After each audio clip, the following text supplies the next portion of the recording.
Hi, welcome to the Elder Scrolls Online of YouTube channels.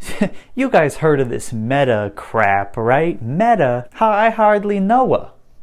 If you don't know, around a month ago, Facebook was outed by a whistleblower for basically all the things that we already knew about, for being entirely complicit in spreading right-wing propaganda and conspiracy theories to your dad and uncle, knowingly expanding the Instagram algorithm to cause further damage to the mental health of teenage girls on the platform. Basically everything that we've already been complaining about with like the worst parts of social media that Facebook controls, they knew about and didn't really care. So a really brave whistleblower came out and talked all about it, and rather than addressing it or changing it or doing anything else, Facebook decided to change their name to Meta, which is a fucking terrible name. I'm sorry. That's fucking awful. And their logo's dog shit too. What is this? Butt cheeks? I could have made a better logo. Here you go. Basically, Facebook just changed their name and hoped that we would all forget the things that they've done, like some sort of 1850s con man. Along with the name change came the announcement of the Metaverse, which is like, I guess, VR chat, but worse in every way. Why would I want to look like I'm from a Dreamcast game when I could just be Kermit the Frog instead? And what the Metaverse literally is from Facebook's perspective is a little convoluted, so let me read you what they say. The Metaverse is a combination of multiple elements of technology, including virtual reality, augmented reality, and video, where users live within a digital universe. The metaverse is a hypothesized iteration of the internet supporting persistent online 3D virtual environments through a conventional personal computing, as well as virtual and augmented reality headsets. Sounds pretty lofty, right? Yeah, I bet you didn't expect you look like a fucking My Sims Kingdom character, did you? And apparently Nike just bought a virtual shoe company that makes NFTs and sneakers for the metaverse. So I guess you could pay a couple $1,000s in crypto so your bootleg me can have some fucking Air Force Ones. Don't you guys love the future? Rich people get to live in fake world. Yahoo Finance says, get ready for the 2022 metaverse real estate boom. Yeah, get ready for that, guys. Given how vague just about everything about what the metaverse actually is, it's really funny to see large corporations already investing a lot of money into it just because Facebook is making it. Like, I don't even think regular VR is all that accessible to most average people. It's expensive, it makes you nauseous if you use it for too long, it's uncomfortable, you need a lot of space just to use it, and the games are kind of inaccessible in general. So the fact that Facebook wants to create a second reality is kind of baffling that literally anyone thinks it's going to be a successful idea, if it ever even comes out. I don't know, maybe it's just me, or maybe it's all the science fiction I've consumed in my life, but there's something really unsettling about an entirely inaccessible to the average person virtual world where everything is run on extremely overinflated cryptocurrency, where everything is thousands or tens of thousands of dollars for something that ultimately means nothing, and everything is commoditized so you can make money off of it. I think it just goes to show how large inequality has become, where rich people are just creating another world to live in solely as a money-making venue. Like, capitalists are so tired of exploiting the workers that they just are gonna start exploiting each other, I guess. Like, what the fuck normal person is going to engage in the metaverse? It's gonna be too expensive, too inaccessible, and ultimately I think that will be the metaverse's downfall, but it might just create a never-ending loop of billionaires circulating money and avoiding taxes that lasts until we're all dead. The world will be over, and yet billions of dollars will still be circulating through this virtual space outside of anyone's reach. It's like a Ray Bradbury novel. But outside of all of these lofty ideas and hypothetical NFTs and crypto-based digital land ownership, the only tangible experience we have from the metaverse is this: a couple that got married in the metaverse. And from what I've researched, it doesn't seem like the metaverse is actually like accessible to average people, so these people must have some kind of inside connection. But like,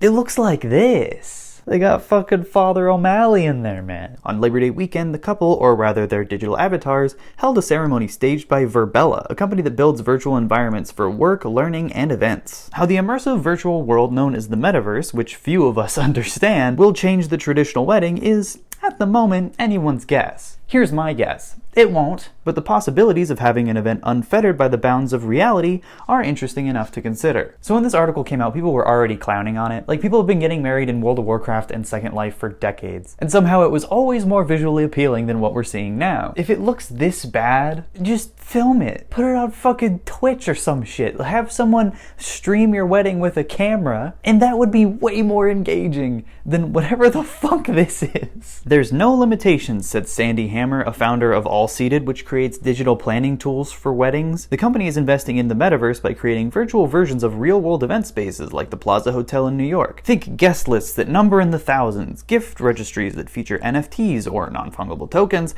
maybe even destination weddings in space. Like, who does this appeal to? Kids on Roblox would think this is cool. I don't think any grown adult would understand why someone would want this, or even think it's cool. Like, it probably would look like shit. It would look like Gary's Mod. Imagine getting invited to a wedding and then having to download this weird third-party software you've never heard of, creating this gross Xbox Live ass avatar, and then, like, I don't know, you do some fucking Fortnite emotes on the stage while the wedding reception plays on a big screen? What the fuck? This article is what's known as an ad. There's a concept that the media has engaged in for a very long time known as manufacturing consent. It happened, in my opinion, with NFTs, but most notably with the war in Iraq and Afghanistan in the early 2000s, amongst other military-industrial complex endeavors. But basically, the media is just parroting whatever either the government or corporations want them to say in an effort to convince the public that this is totally normal, guys. Everyone's fucking super stoked about the metaverse. People are getting married in that? Come on. Also kind of misleading to say that they got married in the metaverse when in reality it was like a third-party wedding planning company that does shitty digital weddings. At the end of the day, Facebook is a notoriously untrustworthy company, and the fact that so much money is being invested into the metaverse, I think will end up in a very funny situation. For me, I want to say that things like this will convince no one, but people are still buying NFTs, which are just JPEGs you pay for, so maybe I'm fucking wrong. I can't wait for the first metaverse wedding to get raided by a bunch of 12-year-olds screaming racial slurs while running off with $400,000 worth of NFTs that you left at the gift table. Thank you so much for watching my video. Please click like if you had a good time, or subscribe for more videos like this every week. Shout out to my amazing, incredible patrons on Patreon.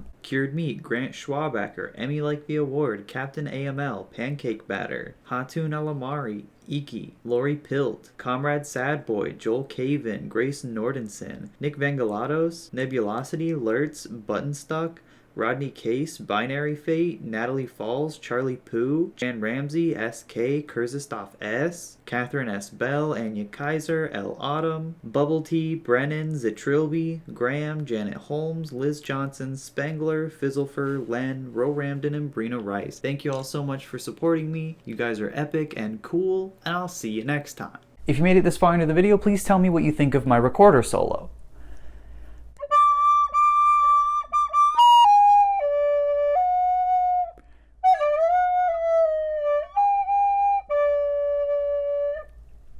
Bye.